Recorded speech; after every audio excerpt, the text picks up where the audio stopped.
Hello and welcome to Patki hospital Kolhapur. 3 to 6 months जब गोली दवा देने के बावजूद प्रेगनेंसी का पॉजिटिव रिपोर्ट नहीं आता, तब आपको आपके केस के हिसाब से IUI की सलाह दी जाती है। पेशेंट्स पूछते हैं कि IUI में पर साइकिल कितना सक्सेस मिलेगा। दुनिया भर में कहीं भी इसका जवाब 10 to 15% यानी ज़्यादा से ज़्यादा 20% ही एक साइकिल में IUI का सक्सेस है। आइए आज देखते हैं कि IUI में इतना कम सक्सेस क्यों देखा जाता है।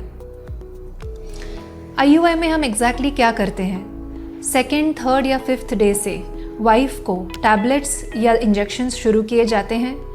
10वें 12वें दिन से आगे सोनोग्राफी करके फॉलिकल्स ठीक से बन रहे हैं ना, ये देखा जाता है। एक बार 1, 2 या 3 फॉलिकल्स अच्छे से बने, फिर हम उसे रप्चर करने के लिए ट्रिगर का इंजेक्शन देते हैं और फिर उसके बाद IUI करते हैं, यानी स्पर्म को प्रोसेस करके जो अच्छे स्पर्म होते हैं उन्हें हम आपके यूट्रस में छोड़ते हैं। इसमें फर्टिलाइजेशन प्रोसेस को हमने पूरी तरह से नेचर पे छोड़ दिया है, यानी स्पर्म और एग का मिलन होना और उनसे एम्ब्रियो बनाना, ये जो क्रिया है उसे हमने पूरी तरह से नेचर पे छोड़ दिया है। IVF में हम ये करते हैं कि हम अच्छे से बने हुए ब्लास्टोसिस्ट यानी फर्टिलाइज्ड एग को यूट्रस में छोड़ते हैं। इसलिए IVF में जो फर्टिलाइजेशन है वो हम लेबोरेटरी में करते हैं और जो एक्सीलेंट क्वालिटी के एम्ब्रियोज हैं उन्हें यूट्रस में छोड़ते हैं।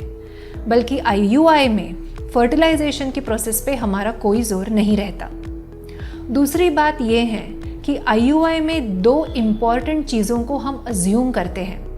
सोनोग्राफी के दौरान जो फॉलिकल्स हमें स्क्रीन पे दिखते हैं, हम अज्यूम करते हैं कि उनमें एग हैं, यानी वो एम्प्टी नहीं है और वो एग अच्छी क्वालिटी का है।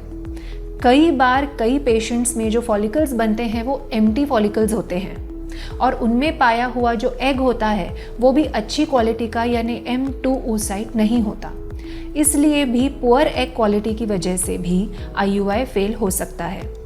IVF में हम जब देखते हैं कि अच्छे से बीज दोनों तरफ बने हैं, फॉलिकल्स दोनों तरफ बन रहे हैं, तो हम उन्हें बाहर निकाल के माइक्रोस्कोप में स्टडी करके कौन से एग्स अच्छे हैं, कौन से अच्छे नहीं हैं, ये देख के फिर सिर्फ अच्छे एग्स का ही इस्तेमाल करते हैं। IUI में ऐसा नहीं हो पाता। तीसरी चीज़, IUI में एंडोमेट्रियम पे भी हमारा ज़्यादा जोर नहीं। हम सिर्फ सोनोग्राफी में ये देखते हैं कि एंडोमेट्रियल लाइनिंग 8 to 10 मिलीमीटर बना है और एक बार ये बन गया फिर हम IUI प्रोसेस कर देते हैं।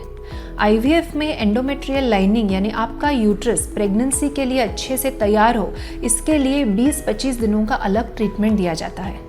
तो ये इंपॉर्टेंट फैक्टर्स हैं जिसकी वजह से IUI का सक्सेस कभी भी IVF जितना ज़्यादा नहीं हो सकता।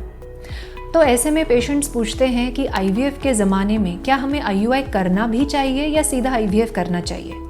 तो अगर आपकी एक्सट्रीम्स ऑफ एज है, यानी अगर आप 35 से ऊपर हैं, AMH कम है, हस्बैंड का काउंट कम है, ट्यूब्स में भी थोड़ा थोड़ा प्रॉब्लम है, तो आपको IUI में टाइम और पैसा ज़ाया नहीं करना चाहिए। लेकिन अगर आपकी केस रेगुलर है, आपकी उम्र कम है, AMH अच्छा है, हस्बैंड का काउंट अच्छा है, ट्यूब्स अच्छे से काम कर रहे हैं, बाकी दूसरी कोई भी बीमारी नहीं है, तो आप डेफिनेटली 2 या 3 साइकिल्स IUI ट्राई कर सकते हैं। लेकिन आंखें बंद करके एक के बाद एक IUI 6 बार, 7 बार, 8 बार ऐसे आजकल के ज़माने में बिल्कुल नहीं करना चाहिए। इस सिलसिले में आपके मन में अगर कोई डाउट हो तो मुझे नीचे कमेंट सेक्शन में ज़रूर पूछिए। Thank you.